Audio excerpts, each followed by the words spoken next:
مقصد یہ ہے کہ اللہ کو راضی کروں، میں نماز پڑھوں، مقصد یہ ہے کہ اللہ کو راضی کروں، میں روزہ رکھوں، مقصد یہ ہے کہ میں اللہ کو راضی کروں۔ اس کے علاوہ کوئی دوسرا ہمارا مقصد یا کوئی دوسرا انٹینشن ہمارا نہیں ہونا چاہیے۔ اور جب مقصد انسان کا صحیح ہوگا تو پھر اس کے بعد وہ اس راستے پر بھی صحیح چلے گا۔ ایک بزرگ ہیں، ان کا نام ہے امام شافعی۔ کیا نام ہے ان کا؟ بیٹا ادھر دیکھو، یہ بیٹا ایک بزرگ ہیں، ان کا نام کیا ہے؟ امام شافعی۔ یہ پڑھنے کے لیے مدرسہ گئے، جیسے یہ بچے ہیں نا ایسے ہی عمر تھی، پڑھنے کے لیے مدرسے میں گئے۔ یہ جب مدرسے میں پڑھنے کے لیے بیٹھے، اچانک سے گلیوں میں جو ہے شور ہونے لگا، ہاتھی آیا ہاتھی آیا۔ اب اس زمانے میں عرب کے اندر ہاتھی ریئر چیز ہے، اونٹ گھوڑے عام ہیں، کیونکہ لوگ جب سفر کرتے تھے تو یا تو اونٹ پہ سفر کرتے تھے یا تو گھوڑے پہ سفر کرتے تھے، اس لیے کہ ڈیزرٹ ایریاز جو ہوتے ہیں، ریگستانی علاقے جو ہوتے ہیں، وہاں ہاتھی چلتا ہے یا نہیں تو گھوڑا چلتا ہے، اور ہاتھی تو گھوڑا یا اونٹ چلتا ہے۔ اونٹ کو جو ہے ڈیزرٹ اینیمل ہوتا ہے، اس کو ریگستان کا جو ہے گھوڑا بھی کہا جاتا ہے، تو اونٹ چلتا ہے اور گھوڑے چلتے ہیں، ہاتھی نہیں ہوتا۔ اب ہمارے یہاں بھی بیل گائے بھینس تو عام ہوتے ہیں، گھوڑے بھی ہمیں دکھ جاتے ہیں، مگر ہمیں معلوم ہو ہاتھی آیا ہے تو ہمارا کیا ہوتا ہے ریئیکشن؟ ہم فوراً جو ہے نا اس کو دیکھنے کے لیے بھاگ جاتے ہیں، ہے نا، ایکسائٹمنٹ بڑھ جاتا ہے کہ ہم بھی دیکھیں ہاتھی کیسا ہوتا ہے، دیکھنے کے لیے سب بھاگ جاتے ہیں۔ ایسے ہی ہوا، جیسے ہی بچوں کا شور آیا ہاتھی آیا سب بھاگنے لگے، جیسے یہ بھاگ کے جاتے ہیں شاید کے باہر ہاتھی آیا دیکھنے جا رہے ہیں، نہیں دکھا تو واپس آ کے بیٹھ جاتے ہیں۔ تو بہرحال اب پورے بچے بھاگے، استاد بول رہے ہیں نہیں بیٹھو بیٹھو، نہیں سب آگے نہیں ہاتھی دیکھو آتے ہیں، مول صاحب کیا کل بھی ملتے ہیں، ہاتھی نہیں ملتا کل، آج پہلے ہاتھی دیکھو گے، پورے گئے۔ ایک امام شافعی مدرسے میں اکیلے بیٹھ گئے، استاد دیکھ کے بولے بیٹا سب گئے تم بیٹھ کو کیا کرتے، تم بھی جا کو ہاتھی دیکھ کر رہو۔ تو ان کا جو جواب تھا وہ جواب دیتے ہیں کہ استاد صاحب میں یہاں علم سیکھنے کے لیے آیا ہوں، ہاتھی دیکھنے کے لیے نہیں آیا، باقی زندگی میں پھر کبھی ہاتھی دیکھ لوں گا، آج علم سیکھنا ہے علم سیکھ لیتا ہوں۔ اور وہ علم کا اور ان کے مقصد پر فوکس، مین چیز تھی مقصد پر فوکس تھا ان کا، تو وہ فوکس کی وجہ سے آج رزلٹ یہ آیا جتنے ہاتھی دیکھنے گئے ان کو کوئی بھی نہیں پہچانتا۔ ایک امام شافعی کو آج تک لوگ پہچانتے، صبح قیامت تک لوگ پہچانتے رہیں گے۔ تو جس کے ذہن میں مقصد رہتا اور اس مقصد کے حساب سے زندگی گزارتا، اس کو پھر دنیا یاد رکھتی۔ ورنہ ہم آتے اپنے مقصد کو لے کر کے ہیں کہ بھئی دین سیکھنا ہے، یہاں آنے کے بعد گارڈن اچھا دکھا، وہ اچھا دکھا، یہاں اچھا دکھا، فوٹو کھینچ رہے، موبائل کھینچ رہے، ویڈیو کال کر کے لوگوں کو دکھا رہے، یہیں رہ جاتے ہیں۔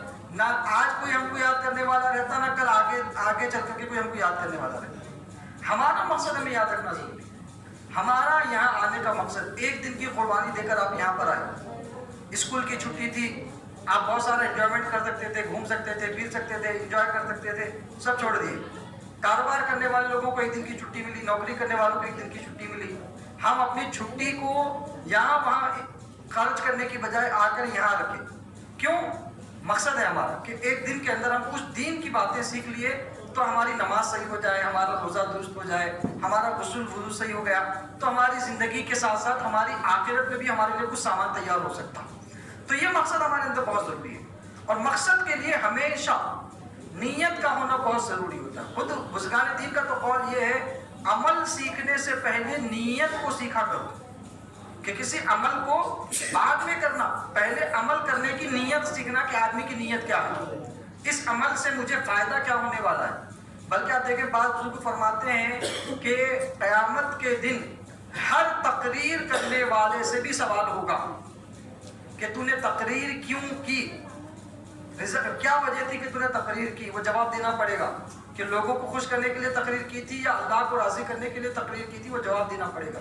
ہمارے بزرگوں کا عالم یہ تھا کہ تقریر کو بہت کم کرتے تھے لوگ۔ اعلیٰ حضرت کی سیرت کو آپ پڑھ کے دیکھ لیں، اعلیٰ حضرت اپنی زندگی میں صرف سال میں ایک مرتبہ یا دو مرتبہ، ایک اپنے پیر و مرشد کے عرس کے موقع پہ تقریر کرتے تھے اور ایک عید میلاد کے موقع پہ تقریر کرتے تھے، دو ہی مرتبہ تقریر ہوتی تھی سال میں، صرف دو ہی تقریر کرتے تھے، اس کے علاوہ تقریر انہوں نے نہیں فرمائی۔ کیوں؟ اس لیے کہ جتنی تقریر کریں گے اتنے جواب بھی اللہ کی بارگاہ میں دینا پڑے گا۔ آج ہم نے اس کو ایک پروفیشن بنا لیا، لوگوں نے اس کو فیشن بنا لیا کہ میں بولنے والا بن چکا ہوں، میں نعت پڑھنے والا بن چکا ہوں۔ نہیں، قیامت کے دن جواب دینا پڑے گا۔ انٹینشن کیا ہے تقریر کا، یہ بھی پوچھا جائے گا۔ مقصد یہ ہے کہ میں لوگوں کو سکھانا چاہتا ہوں، لوگوں کے اندر کچھ جو ہے اویئرنیس پیدا کرنا چاہتا ہوں، لوگوں کو دین کے قریب کرنا چاہتا ہوں، تاکہ لوگ اللہ اس کے رسول کے فرما بردار بنے، اس کے علاوہ کوئی مقصد ہے تو پھر ہمارا بولنا بھی بیکار ہے، آپ کا سننا بھی بیکار ہے. جس طریقے سے ہم سے پوچھا جائے گا قیامت کے دن کہ تو نے تقریر کیوں کی، ایسے آپ سے بھی پوچھا جائے گا کہ آپ نے ایک دن کا سفر کر کے کیوں گئے تھے یہاں پر، کیا لے کر کے حاضر آئے، کیا لے کر کے تم یہاں سے گئے، یہ بھی آپ سے پوچھا جائے گا. تو خدا را اپنی زندگی کو اور اپنے اس وقت کو آپ غنیمت جانیں. جو چیز لینے کے لیے آپ یہاں آئے ہیں وہ اسی کو حاصل کریں. گارڈن آپ کو بہت ملیں گے اپنے اپنے علاقوں کے اندر، پکنک پوائنٹس بہت ملیں گے آپ کو، ہل اسٹیشن بہت ملیں گے. زندگی پوری بھری پڑی ہے، آپ اس کو بعد میں انجوائے کریں. آج کی قربانی دینے کا مقصد اور یہاں آپ کے یہاں آنے کا مقصد صرف دین سیکھنا ہے. یہ آپ محسوس کر کے اس کو آپ اپنے دل میں زندہ رکھیں گے تو آپ اپنے مقصد کو لے کر یہاں سے جائیں گے انشاءاللہ. کہیں انشاءاللہ. درود شریف پڑھیں ایک مرتبہ، بلند آواز سے درود شریف پڑھیں. اللہم صل علی سیدنا شفیعنا حبیبنا مولانا محمد وعلی آلہ وبارک وسلم. صلاۃ و سلام علیک یا رسول اللہ صلی اللہ تعالی علیہ وسلم. آپ نے آج الحمدللہ ہمارے مبلغین سے بہت ساری باتیں آپ نے سیکھی. کسی نے وضو بتایا، کسی نے غسل بتایا. ہمارے یہاں کل گلبرگہ میں اجتماع ہوا، ہفتہ واری اجتماع ہوتا ہے ہمارے پاس ہفتے کے دن. تو ہم نے ایک کورس کا آغاز کیا تھا، طہارت کورس. 10 دن کا ایک کورس تھا. بچے اس میں عشاء کی نماز کے بعد 9 بجے سے 10 بجے تک کا 1 گھنٹے کا سیشن رہتا تھا. اس میں طہارت کے مسائل سکھائے گئے اور جنہوں نے اس میں پارٹیسپیٹ کیا پھر ایگزام دیے کامیاب ہوئے، ان لوگوں کو ہم نے کل سرٹیفکیٹس بھی دیے وہاں پر. تو اس واقعے پر میں نے ایک بات وہاں پہ بتائی تھی کہ ہم ایک واقعہ بہت سنتے ہیں.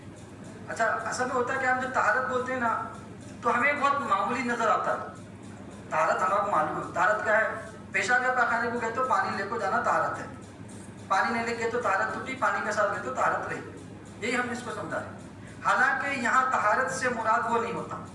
طہارت سے مراد ہوتا ہے انسان کا جسم کا پاک ہونا، کپڑوں کا پاک ہونا، اور اگر نماز کا وقت ہو تو نماز کی جگہ کا بھی پاک ہونا.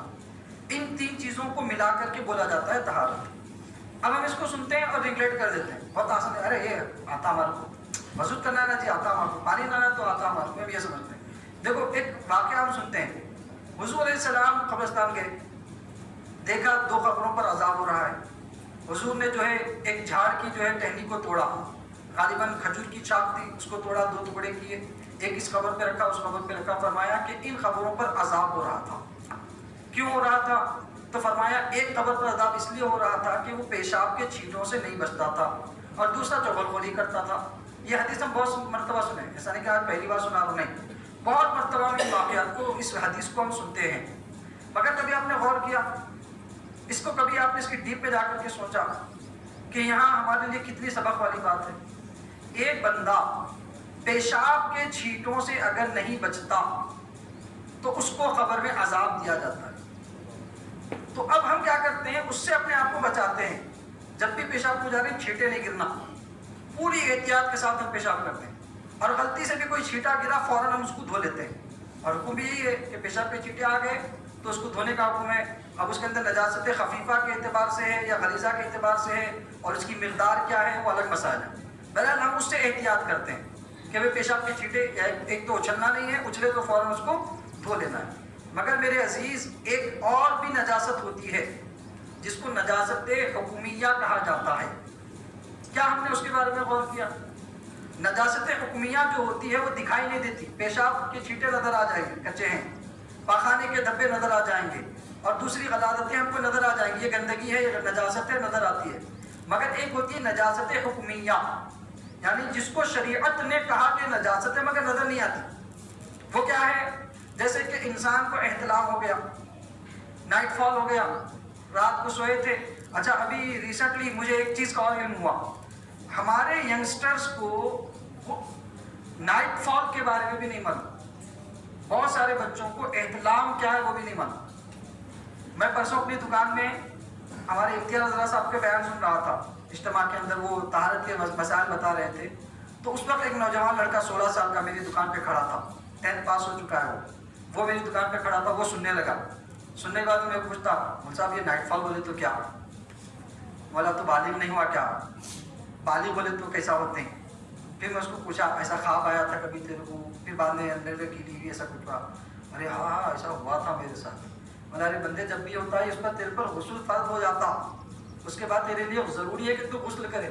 اب معلوم ہی نہیں ہے ہمارے بچوں کو. کھاتے پیتے مست انجوائے کرتے ہیں. غسل ان پہ فرض ہوا نہیں معلوم, اب وہ بالغ ہو گئے ان کو نہیں معلوم, ان پر نماز فرض ہے, روزہ فرض ہے, والدین کی اطاعت فرض ہے, گناہ کرنے پر ان کے نام اعمال پہ گناہ لکھا جائے گا, یہ ہمیں معلوم ہی نہیں. یہ ہماری جنریشن کا حال ہے. تو میرے پیارے علیہ السلام کے پیدل والوں, یہ معمولی باتیں ہوتی ہیں. تو اب جس کو نائٹ فال ہوا, احتلام ہوا, تو وہ ظاہری طور پر تو صرف ایک جگہ پہ لگتی, انڈر پہ لگ گئی, نائٹ پینٹ پہ لگ گئی, لنگی پہنے تھے لنگی پہ لگ گئی, یہ ہے. ہم سمجھ رہے پہ لگی, نہیں, یہ نجاست حکمیہ ہے. اس سے پورا جسم ناپاک ہو جاتا ہے. صرف وہ اتنا حصہ ناپاک نہیں ہوتا بلکہ پورا وجود ہمارا ناپاک ہو جاتا. اب جب تک ہم پورے وجود کو صاف نہیں کریں گے ہم پاک ہونے والے نہیں. اب جب یہ بندے کو معلوم ہی نہیں ہے, اب ان کیا کر رہا, مست زندگی گزار رہا, وضو کر کو نماز بھی پڑھ لے رہا, اس کو معلوم ہی تھی اس پہ غسل فرض تھا, وضو کر کو نماز پڑھا. اب جس پہ غسل فرض ہے کوئی وضو کرے گا تو اس کا کیا ہوگا, کوئی فائدہ ہونے والا نہیں, بلکہ وہ گنہگار ہو جائے گا. اور جان بوجھ کر ایسی حرکت کرے گا تو کافر ہو جائے گا.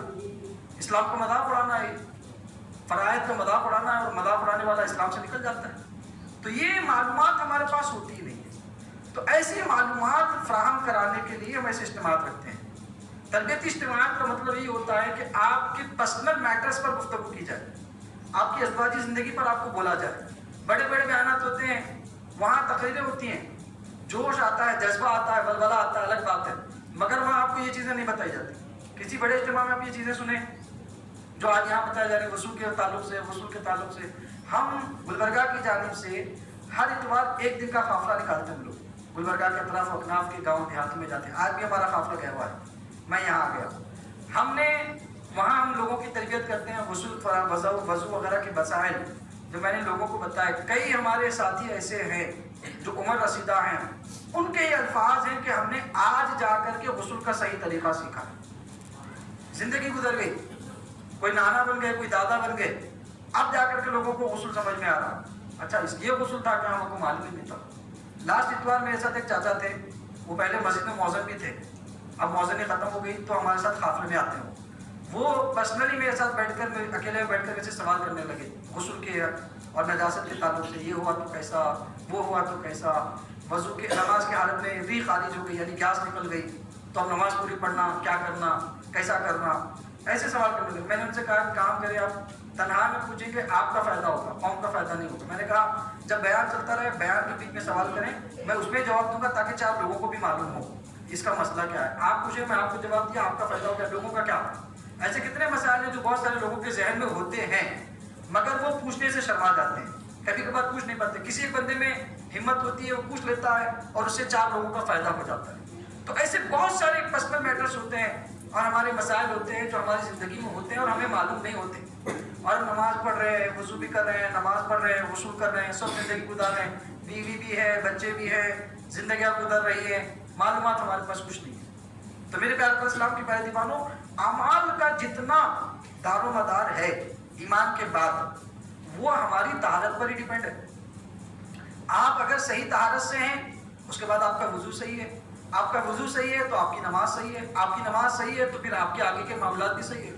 ورنہ قیامت کے دن آقا کریم صلی اللہ علیہ وسلم کی حدیث پاک کا مفہوم ہے, قیامت کے دن کچھ نمازیوں کا حال یہ ہوگا کہ 50-50 سال کے نمازی ہوں گے. کتنے سال کے؟ 40-40 سال, 50-50 سال کے نمازی. ہمارے جیسا جمعہ والے نمازی نہیں, جمعہ کو نماز پڑھے گا نہیں. سچا مسلمان ویچ نماز پڑھے دویچ, عید الفطر, عید الاضحیٰ, بس اس کے علاوہ کیا بھی نہیں. ایسے بھی ہے سچے مسلمان. تو وہ نمازیوں کی بات نہیں ہو رہی. 5 وقتہ نمازی رہیں گے. سن بلوغ کے بعد سے موت آنے تک کسی کو 40 سال کی عمر ملی, کسی کو 50 سال کی عمر ملی, کسی کو 35 سال کی عمر ملی, اس نے پوری نمازیں ادا کی. مگر قیامت کے دن وہ اپنے نام اعمال کو کھولے گا اور اس کے نام اعمال میں ایک بھی نماز نہیں ہوگی, اس کو بے نمازی شمار کیا جائے گا. اب مجھے بتائیں, ہم دیکھ رہے ہیں بھائی نماز پڑھ رہے ہیں, دنیا دیکھ رہی ہے نماز پڑھ رہے ہیں, اور قیامت کے دن معلوم ہو رہا ہے کہ انہوں نے نماز ہی نہیں پڑھی, تو پھر مسجد میں جا کیا کرے صاحب؟ چھوٹے بچے تو تھے نہیں جو مستی کر کے آئے, نماز ہی پڑھ کر آئے تھے.